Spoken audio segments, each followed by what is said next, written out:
آپ جانتے ہی ہیں کہ جب سے transparency perception corruption perception index آیا ہے اس سال کا، اور اس میں یہ پتا چلا ہے کہ پاکستان جو ہے وہ آپ یہ سمجھ لیجئے کہ ان 3 سالوں میں کوئی 23 گریڈ مزید نیچے گیا ہے. یعنی یہ کہ تنزلی ہوئی ہے، بہت برے حالات میں کرپشن کے، مزید کرپشن بڑھی ہے اس کے اوپر بھی. اور پھر یہ کہ دنیا کے اس وقت کیا حالات ہیں، کیا دنیا میں بھی کئی کنٹریز ایسے ہیں، ہم اپنے ہمسایہ کنٹریز کی بھی بات کریں گے، ہم امریکہ کی اس طریقے سے بات کر لیتے ہیں کہ کیا وہاں پر بھی بہت زیادہ کرپشن پڑی ہے یا صرف پاکستان میں ہی ایسا نظر آ رہا ہے. بڑی ہی انٹرسٹنگ نمبرز آئے ہیں، اس لیے کہ پاکستان کے کانٹیکس میں اور عمران خان کی سرکار کے کانٹیکس میں کرپشن کا بڑھنا ایک واقعی تشویشناک عمل ہے، کیونکہ انہوں نے یہی نیریٹو اب تک چلایا ہوا ہے کہ وہ اینٹی کرپشن ہے، اور وہ یہی کہتے ہیں کہ ان کے علاوہ سارے کے سارے جو ہیں وہ کرپٹ ہیں. ابھی انہوں نے 2-3 دن پہلے تقریر میں ہی ایسی باتیں کی ہیں اور دھمکیاں بھی دی ہیں کہ میں اگر سڑکوں پہ آ گیا، مجھے اقتدار سے نکالا تو بہت برا ہوگا. وہ دھمکیاں پتہ نہیں کس کو ہیں، لیکن ابھی جو ٹرانسپیرنسی انٹرنیشنل کے جو نمبرز آئے ہیں سامنے، اس کے بعد عمران خان کے یہ سارے دعوے دھرے رہ جاتے ہیں، جس میں وہ یہ کہتے ہیں کہ میں کرپشن کے خاتمے کے لیے اپنی سیاسی جماعت کو معرض وجود میں لایا تھا اور کرپشن کا خاتمہ کر کے رہوں گا. تو بھئی کون سا کرپشن کا خاتمہ؟ اب تو وہ دھرنے کی سیاست نہیں کر رہے، پرائم منسٹر ہیں، 3.5 سال سے سرکار چلا رہے ہیں. ٹرانسپیرنسی انٹرنیشنل کی پچھلے برس کی رپورٹ بھی کہتی تھی کہ پاکستان کا گراف نیچے جا رہا ہے، اب تو وہ اور نیچے گیا ہے. اور اس پر پھر مزید چوری اور سینہ زوری والی بات ہے جو ان کی گورنمنٹ کے لوگ ہیں، وہ سوشل میڈیا پہ جس طرح ٹرانسپیرنسی انٹرنیشنل کی کریڈیبلٹی کو کویسچن کر رہے ہیں. تو یوں لگتا ہے کہ جیسے ٹرانسپیرنسی انٹرنیشنل نے سارے کا سارا یہ کھیل پاکستان کے لیے کیا ہے، یہ جانے بغیر کہ وہ دنیا کے باقی ممالک کے لیے بھی وہی پیرامیٹر ان کے ہیں جو پاکستان کے لیے ہیں.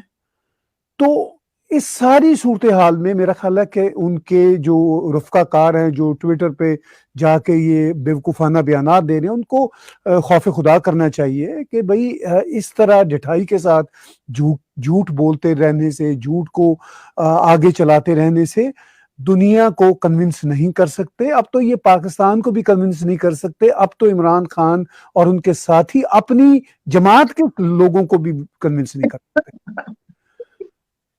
تو یہ ہے سچویشن. یہی سچویشن آپ صحیح کہہ رہے ہیں. بڑی دلچسپ بات. آپ جانتے ہیں کہ پاکستان میں تو اس کو اسی طرح لیا جاتا ہے نا کہ جب کوئی ایسا کوئی آ جائے سر پہ کہتے ہیں یہ تو نکلی ہے، یہ تو جھوٹ ہے.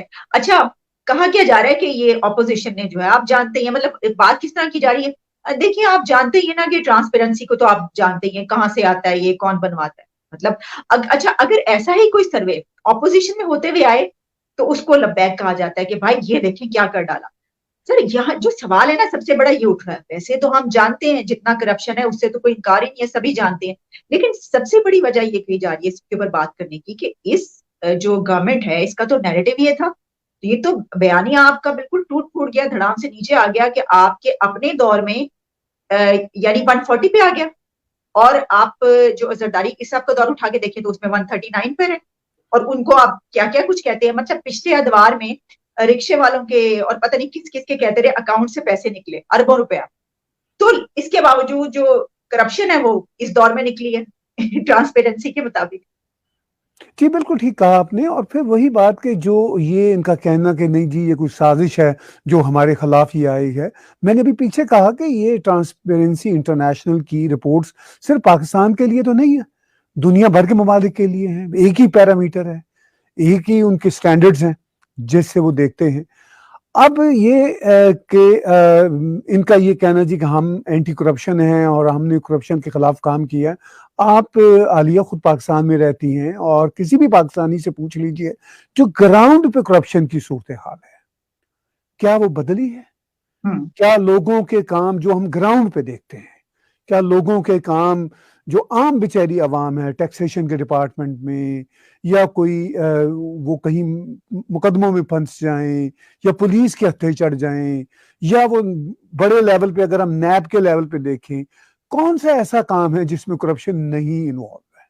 تو اب اس سرکار کا یہ کہنا جی کہ ہم اینٹی کرپشن مینڈیٹ لے کر آئے تھے، ہم نے اس کے لیے کام کیا ہے اور اب یہ جو رپورٹ ہے وہ جھوٹی ہے، وہ سراسر یہ جھوٹ بولتے ہیں. اور مجھے یہ سمجھ نہیں آتی کہ اب عمران خان کے پاس اور ان کی جماعت کے پاس کیا اخلاقی جواز رہ جاتا ہے باقی. دیکھیے اگر اپوزیشن ان پہ اعتراض کر رہی ہوتی یا کوئی میڈیا اعتراض کر رہا ہوتا تو ہم کہہ سکتے تھے کہ یہ پالیٹکس ہے. یہ تو انٹرنیشنل ادارہ ہے، اور یہ انٹرنیشنل ادارہ صرف پاکستان کے لیے معرض وجود میں نہیں آیا، یہ تو پوری دنیا کی جو اس معاملے میں رپورٹس ہیں وہ ہر سال پبلش کرتا ہے. تو میرا یہ خیال ہے کہ یہ ایک بہت ہی چیلنجنگ مومنٹ ہے مسٹر خان کی گورنمنٹ کے لیے، تحریک انصاف کے لیے.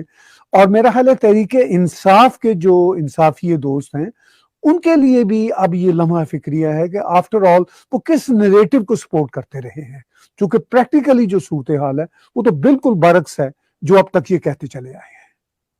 ٹھیک. اچھا اگر ہم اس کو اس طریقے سے لے لیں کہ آپ سمجھتے ہیں کیا کہ کچھ ہوگا اس کا کوئی مطلب اس کے جواب میں کوئی رزلٹ آئے گا؟ کیونکہ اپوزیشن کی طرف سے تو کہا جا رہا ہے کہ جی استعفیٰ دیں، یہ تو بالکل جو آپ نے کر کے دکھایا ہے تو اب تو آپ کا رہنے کا کوئی جواز ہی نہیں رہا جس طرح آپ کہہ رہے ہیں. تو آپ سمجھتے ہیں کہ کچھ ہوگا؟ نہیں، میں نہیں سمجھتا یہ کچھ کر پائیں گے. اگر یہ کچھ کر سکتے ہوتے یا کرنے میں مخلص ہوتے تو اب تک کچھ نہ کچھ انہوں نے کیا ہوتا، اور اس کی وجہ سے جو انڈیکس ہے وہ تھوڑا سا بہتر آیا ہوتا. پہلے یہ شاید 123 124 کچھ اس کے آس پاس تھے، تو اب ہم کہہ سکتے تھے جی چلیے 118 ہو گیا، وہ تو سیدھا 140 کو آ گیا.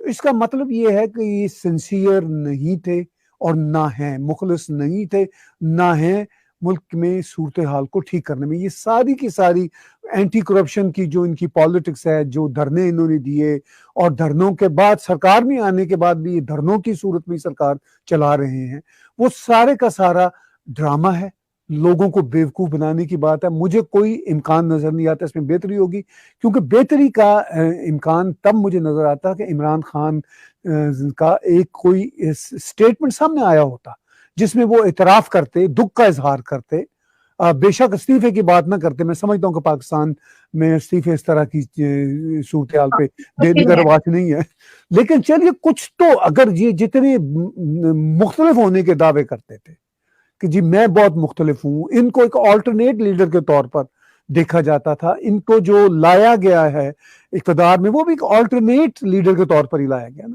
مگر انہوں نے کسی آلٹرنیٹ لیڈر کا جو روپ ہے وہ نہیں اختیار کیا. کوئی اپنے آپ کو بتایا نہیں عوام کو، یا اپنے لانے والوں کو یہ بتایا نہیں کہ میں واقعی آلٹرنیٹ ہو سکتا ہوں. یعنی آلٹرنیٹ کا مطلب یہ کہ نیم البدل، تو یہ نیم البدل تو نہیں ہے بلکہ شاید زحمت البدل ہے، اگر میں یہ اصطلاح برتوں تو ان کے لیے.